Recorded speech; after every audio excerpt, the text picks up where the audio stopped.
In the Hebrew reading today, we heard about an expensive, fancy coat that was the source of jealousy and hatred. But for my message today, I want to start by thinking about a very different, yet also very special coat, the coat of many colors that Dolly Parton sings about. In the song, Dolly Parton sings, "Back through the years, I go wandering once again, back to the seasons of my youth. I recall a box of rags that someone gave us, and how my mama put those rags to use. There were rags of many colors, every piece was small, and I didn't have a coat, and it was way down in the fall. Mama sewed the rags together, sewing every piece with love. She made my coat of many colors that I was so proud of." Think of that, a humble, discarded box of rags became a lovingly stitched coat that meant all the world to the storyteller, with love sewed into every stitch. This is the kind of story I sometimes hesitate or song to share with my own mother, for the heartache from the hard years, now decades past. Years she taught us, my brother and I, to hold our heads high and know that we were special and loved, even if our budget was especially modest. Years when perhaps socks were repurposed for mittens, and a time when we also gloriously, ecstatically ate ice cream for dinner one night, decades later to learn that she'd had a moment of weakness and leaned a bit into her tiny budget to indulge on a sale on Breyer's ice cream. And many, many years still before I learned how exhausting it is to work all day, fight prejudice and assumptions, and go home to the never-ending energy and constant hunger of children. Yes, ice cream for dinner is indeed a very good idea at times. These days, a web of organizations work to remove the stigma of being assisted through hard times by the community. Many organizations collect and distribute food and clothing that allow our financially strapped friends to be less hungry and to be more well-heeled and hopefully feel warm when the cold of winter comes.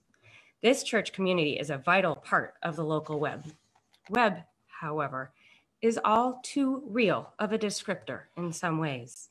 Webs catch the biggest, most noticed passerbys, but they also have holes. Holes that allow the less tangible needs to pass through. I ask, why is it that even when we provide so much, so many are still hurting so? No doubt there are countless reasons. I'm going to focus these next few minutes on one reason that cannot be solved with monetary means. One reason that I go to when I reflect on why I chose to become a teacher. That one reason is love, the need to be loved. One of the final questions I was asked at my interview to become a teacher at People's Academy Middle Level was, what do students most need to succeed? Perhaps too hastily, I responded, love. There was silence. I suppose you're supposed to think before answering weighty questions, especially when surrounded by smart people in a position to grant or deny you a job on their team. Perhaps they were waiting for me to elaborate. Well, too late. I'd already spoken, and to me, that one word was a full sentence, a complete thought.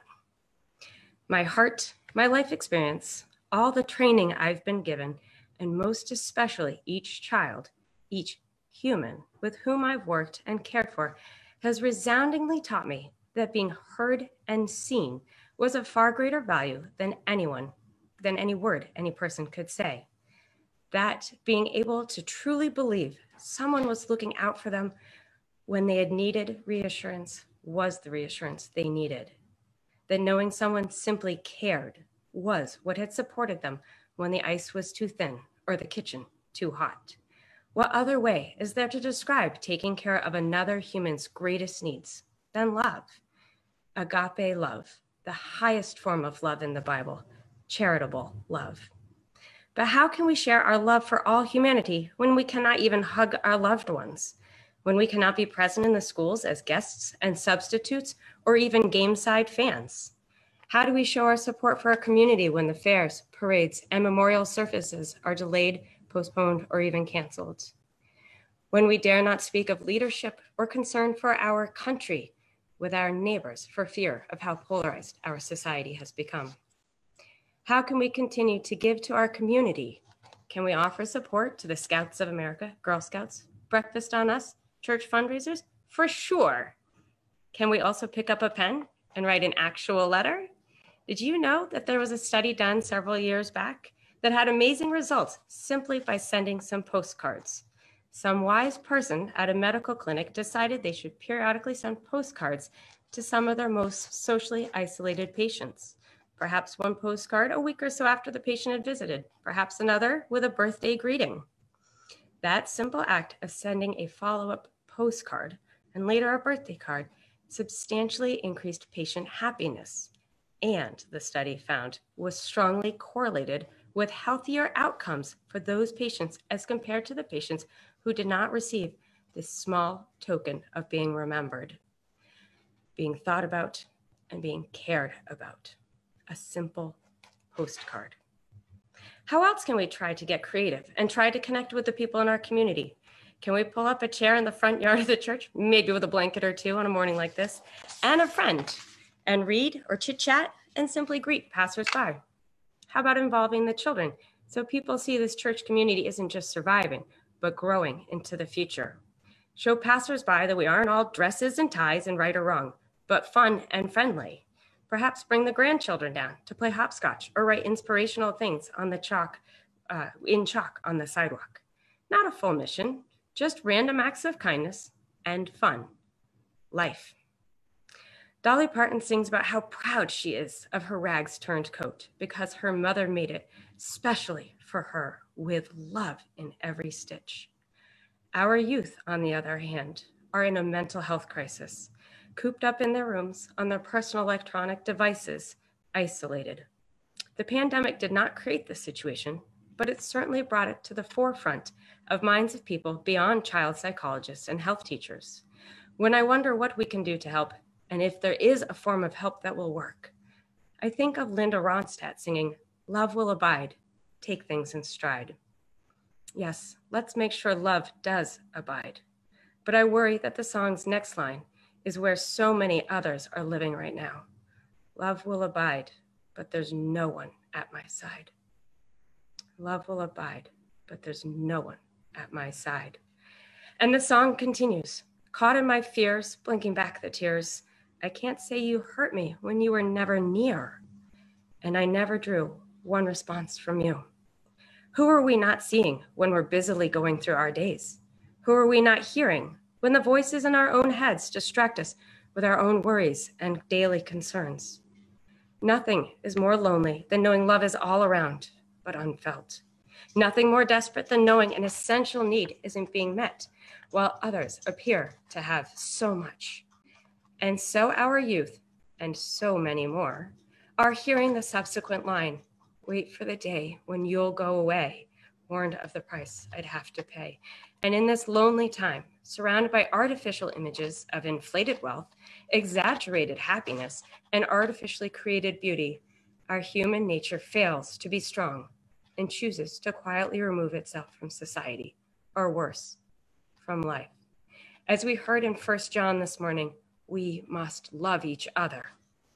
What do we need to do, each of us, in each interaction to show all our neighbors, children, elders, and peers that we are indeed here for them, embodying God's love?